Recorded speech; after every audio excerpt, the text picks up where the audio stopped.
일반 대중 입장에선 각 지역마다 도당위원장, 시당위원장이 있지 않습니까? 네, 네. 어떤 자리에 그 많은 정치인들이 도전하나 이런 궁금증이 있을 것 같은데요. 이번 경기도당위원장의 자리의 막중함, 역할 어떤 것이 있는지요? 네, 경기도 51명의 민주당 국회의원들을 어떻게 보면 대표해서 일을 하는 자리인데요. 가장 쉽게 말씀드리면 2년 후에 지방선거가 있는데 그에 관한 공천관리라든가 그런 것들을 도당위원장이 경기도의 대표로서 다른 국회의원들과 함께 협의하는 그런 일을 하게 됩니다. 예. 지금 21대 때 그 있었던 지방선거가 저희 민주당이 공천이 좀 실패한 곳이 있었고 그곳은 반드시 필패했습니다. 그래서 그것이 대선에 24만 표의 근소한 차의 패배로 이어졌다라고 생각을 하기 때문에 네. 지금 도당위원장의 가장 큰 몫은 지금 공천을 공정하게 해야 되는 것이고 공천권을 당원들에게 돌려드려서 당원들이 선택한 후보자가 꼭 당선될 수 있는 기반을 마련하는 것이다. 그래서 도당위원장도 공천에 관여하지 말고 공정하게 관리하게끔 그런 역할만 하면 된다라는 생각을 갖고 있습니다. 공천 관리, 지방선거 공천이 걸려 있기 때문에 이번 경기도당위원장이 관심이 높은 거 네. 말씀하셨고요. 네. 그렇다면 이제 어떻게 바꾸겠다 이런 공약들이 좀 있으실 것 같아요. 그렇습니다. 공약 좀 얘기해 주시죠. 일단은 그 하드웨어적으로는 온라인 플랫폼 정당을 만드는 것입니다. 그래서 지역위원회에서부터 도당, 중앙당까지 하나의 홈페이지에 다 접속을 해서 거기서 당원들께서 자신의 정책이라든가 생각을 가감없이 말할 수 있도록 하고요. 그다음에 이번에 저희 법사위 청문회가 굉장히 어떻게 보면 히트를 쳤다고 봅니다. 그런 것은 다 국민들의 청원을 가볍게 듣지 않고 그 청원에 따라서 청문회를 했기 때문이거든요. 예. 저희 경기도당도 도당 당원들의 목소리를 잘 들을 수 있는 그런 플랫폼을 만들고 그 플랫폼에 당원의 의견을 담아서 수기 민주주의를 통해서 청문회든 그런 수기 절차를 통해서 경기도에 필요한 정책을 저희 당원들의 의견으로 그다음에 집단 지성으로서 꼭 한번 그렇게 제안을 하고 해결을 하고 싶습니다. 네, 그 대표적인 공약 중에 하나만 짧게 들어보면 북부 쪽에 또 지부를 내겠다. 네네. 그런 얘기는 어떤 얘기입니까? 네, 경기도가 상당히 큽니다. 그래서 60개 지역구가 있는데요. 사실 북부와 남부는 처해진 상황과 여건이 많이 다릅니다. 예. 그래서 북부에도 자율권과 독립성을 드려야 되는데 그러려면 경기 북부에 지금 있는 도당과 같은 거는 분원과 같은 개념으로 그 도당 북부도당을 만들어서 거기 수석 부위원장이 거기서 이제 일을 하시게끔 도당 부위원장 느낌으로 네, 이렇게 네, 받아들이면 네, 되는 네, 겁니다. 네, 알겠습니다. 그렇습니다. 그것도 공약 중에 하나란 말씀이시죠? 그렇습니다. 알겠습니다. 자, 이번에 다른 시도당보다 경쟁자들이 많습니다. 네 분이 그렇습니다. 나오셔서 다 네, 네. 재선이라서요.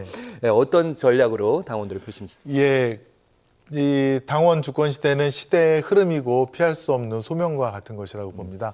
다른 세 분도 나오셨는데 지금 우리 경기도당에 그리고 우리나라에 가장 필요한 것은 윤석열 정권의 기반이 되는 우선 검찰 독재 이것을 막아내야 되는 것이고요. 그것은 수사 기소 분리라든가 불법적이고 인권 침해적인 수사를 막는 그런 작업을 통해서 할 수 있다라고 보고요. 두 번째는 그 가짜 뉴스로 인해서 국민들의 어떤 표심 또 민심을 왜곡하는 것들을 막아야 되는데 이런 것들을 21대 때부터 쭉 해온 저에게 기회를 주시면 판사 출신인 김승원이 검찰 독재 정권을 막아내고 그다음에 저희가 언론개혁을 위해서 21대 때에도 족벌 언론과 싸웠던 경험이 있는데요. 그래서 가짜뉴스가 국민들의 여론을 눈과 귀를 막지 않도록 하는 그런 작업을 꼭 이뤄내고 싶고요. 그것을 통해서 꼭 정권 교체의 신호탄, 선두에 서고 싶습니다. 네, 최고위원도 그렇지만 지금 시도당 위원장도 다 온통 이재명 친명 마케팅 일색이다 이런 지적에 대해서는 어떻게 생각하시나요? 일단은 그 이재명 대표께서 말씀하신 그 당원 중심, 당원 주권주의가 저는 시대의 흐름이 됐다라고 보고 또 당원들의 의사에 의해서 지금 22대 우리 민주당 공천에서도 많은 변화가 있지 않았습니까? 그래서 지금 야당으로서 정말 건국 이래 최대의 승리를 거두었다라고 볼 수 있는데요. 이 흐름이 계속되는 과정이기 때문에 이재명 대표와 뜻을 같이 하는 동지들이 많이 지금 생겨난 것이고요. 네. 정말 이것은 우리가 건국 이래 정말 기득권 세력과는 결별하고 또 부패 카르텔과도 절연하면서 국민 대다수가 그런 권한을 누리는 그런 보편적인 그런 권리를 보장되는 사회의 첫걸음이다. 저는 이렇게 생각을 합니다. 네, 억지로 만든 흐름이 아니라 예, 저절로 만들어진 흐름이다. 시대의 이런- 흐름이고 소명이라고 생각합니다. 알겠습니다. 그리고 아무래도 지역구 문제도 안 얘기할 수가 없습니다. 네. 예. 수원갑 최대 현안 이거는 해결해야겠다. 이것만큼은 1번 순위로 해결하겠다 있을까요? 수원갑은 지금 평균 출산율이 0.60입니다. 그래서 지금 네. 어떻게 보면 수도권에 지금 소외된 곳 중에 하나인데요. 가장 중요한 것은 첫 번째 교통 인프라이고요. 두 번째는 청년들이 창업하고 일할 수 있는 공간. 예, 그것들이 지금 토대를 다 만들어 놨습니다. 동탄 인덕원선 착공을 들어갔고요. 신분당선 연장선도 수원 장안구에 두 곳에 지하철역이 생깁니다. 그리고 경기도 인재개발원에 판교보다 더 넓은 부지에 스타트업 그런 그 기업들이 들어올 예. 수 있는 공간을 2028년도까지 완공시킬 계획입니다. 그래서 수원갑이 다시 한번 예전에 그 영화를 누릴 수 있는 곳으로 거듭 태어나고 싶습니다. 태어나게 하고 싶습니다. 저의 고향이기도 하고 그렇죠. 예. 예, 오래 저의 사셨으니까요. 예. 삶의 터전이기도 합니다.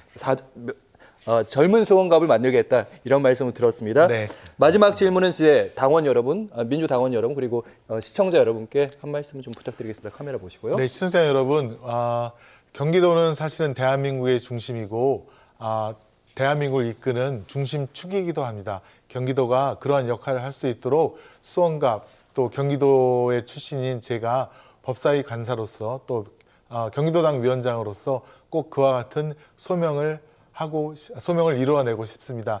사실은 광복 이후에 과연 우리나라 국민이 4대 의무는 다 이행하고 착실하고 정말 착한 국민이신데 그런 권리를 누리셨는가에 대해서는 저는 의문점이 있다라고 봅니다.